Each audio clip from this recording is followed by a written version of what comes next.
Good morning, everybody. We Paddy, excuse me, we Paddy from across the shuck, and another wee video now. We're back to normal videos again.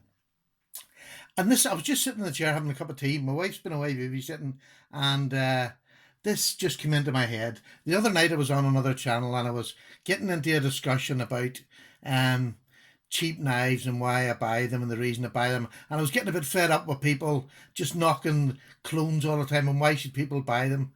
Because they haven't got money. I mean, that's why people buy them. They're not going to affect any of the big companies because we couldn't afford to buy them. But I was getting into that sort of an argument, and it was nice, and I was just making my point back and forward.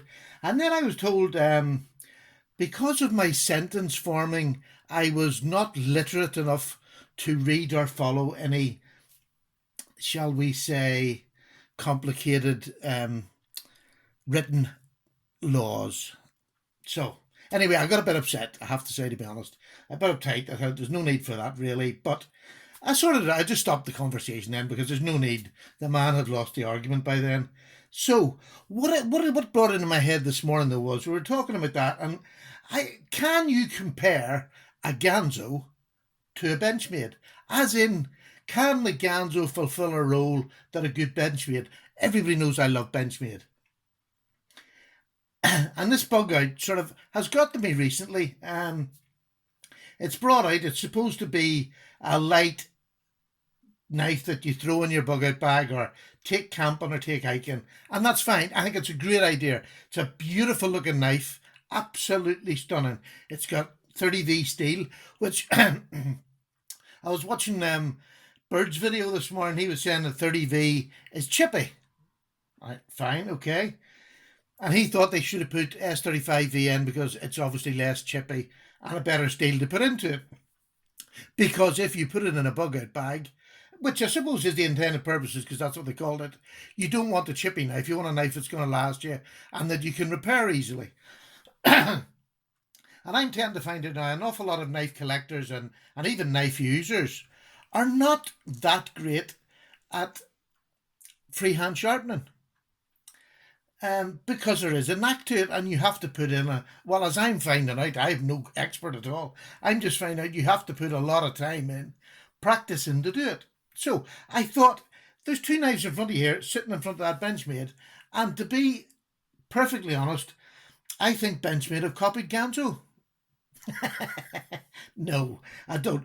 But this was a copy of a ProTech. But, can I tell you something? Joking aside, there's the Ganzo, right? Can you see the swedge, the flat grind? Same as the flat grind on there. Theirs is a bit higher than this, granted. Axis lock. It's a small clip, although theirs is a better deep carry clip. Exactly the same sort of lanyard hole at the back. It's thin blade stock, not as thin as this, mind you, but it's thin blade stock. And this is steel liners, which makes it structurally a stronger knife, in my view. There's no steel liners in that. Now, the difference between this and that, I suppose the big difference, is that weighs just under 2 ounces and this weighs just under 3 ounces. So there's about an ounce difference. For that ounce difference, I'm getting 440C steel, which is much easier repaired if you damage it or it goes blunt when you're out in the field.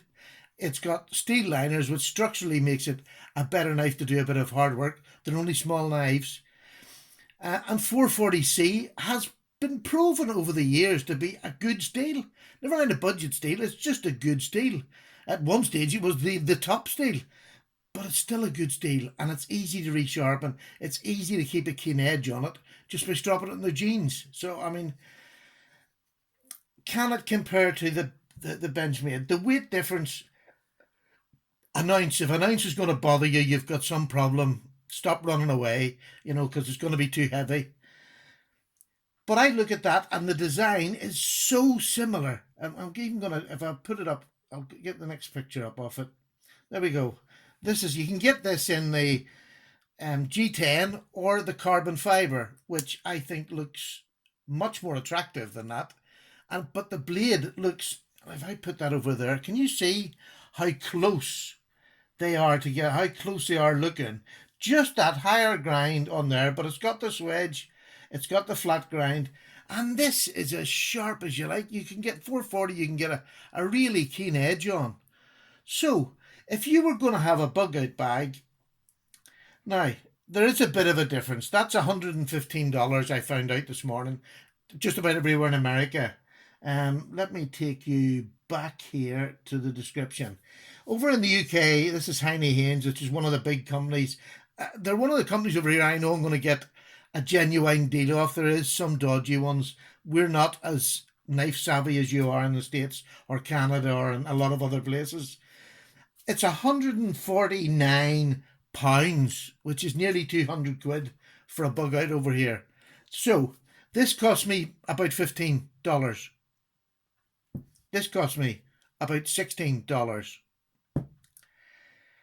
This sharpens much easier than that. It's an ounce heavier, granted. I can't get that. It's not a deep clip. It's going to be in a bug out bag. Isn't that the whole point of it? So why would I want to go out and spend nearly 200? There's the proof. I mean, the proof's there. Nearly £200 on a bug out when I can get that for £15. If I throw 3 of them in a bag, it's still a quarter of the price I'm going to pay for that. And there's 3 bags I've got a knife in. That's a good knife. I'm going to be carrying one myself. These are for bug out knives. So why would I possibly want to spend nearly £200 on a bug out? I can't. So this is my option. This is my option of the bug out. And it's a Ganzo. And to me, it looks very similar. Form and function, this is great. I mean, you can cut as many cardboard boxes you want up with them. They are great. They'll do a day's work. And then you just strap them up at the end of the day and they'll go another day. So you're not getting a rubbish knife. I have been using these. In fact, I think I got these when they first came out, however long they've been out. When they first came out, I was one of the first to get these up on the channel. And I mean, I love them. They are absolutely super nice. They're just, exactly the same as the Benchmade. You can play with them all day long. So there's my gripe that people knock Ganzo all the time. But that's my options. I can either, well, I suppose there's other knives that are something similar. But I mean, I love Benchmade. That to me is a brilliant design.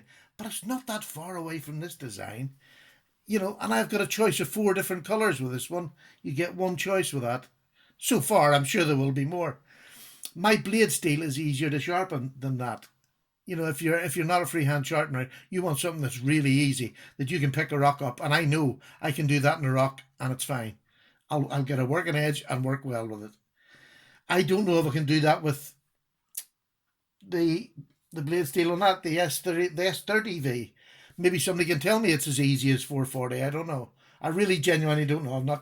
I don't have anything like that. So that's my argument. This is it. Can Ganzo compare to a Benchmade? In my eyes, for the role that knife has come out for, by far for me, this compares to that. This is my bug out. It's a beautiful knife.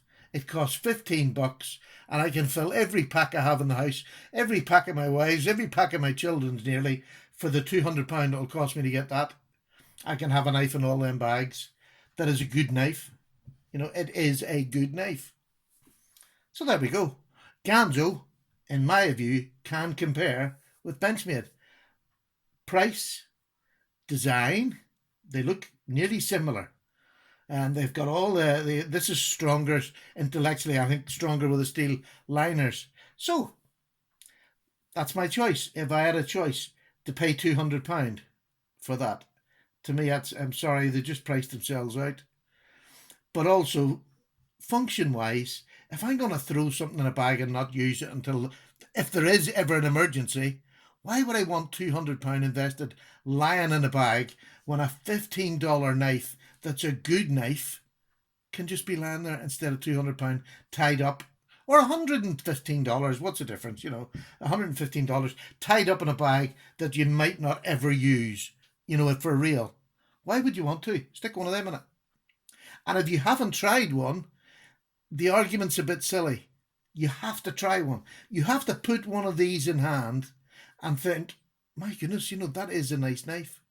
You can't keep saying, but again, the difference in looks, I can hardly tell the difference. They are so alike in length. There's a centimetre between them in length. There's just nearly everything compares, except that's an ounce heavier. So, there we go. Said my piece. I enjoyed that. I was watching Frankie and Bird, and that just came into my head. And I thought, you know, that's it. That looks like that. That is just so cheap and so much easier to use, especially if you're not a champion blade sharpener. All right, folks, that's it. Tell me what you think down below. You usually do. Take care, everybody. Paddy's back. Bye-bye.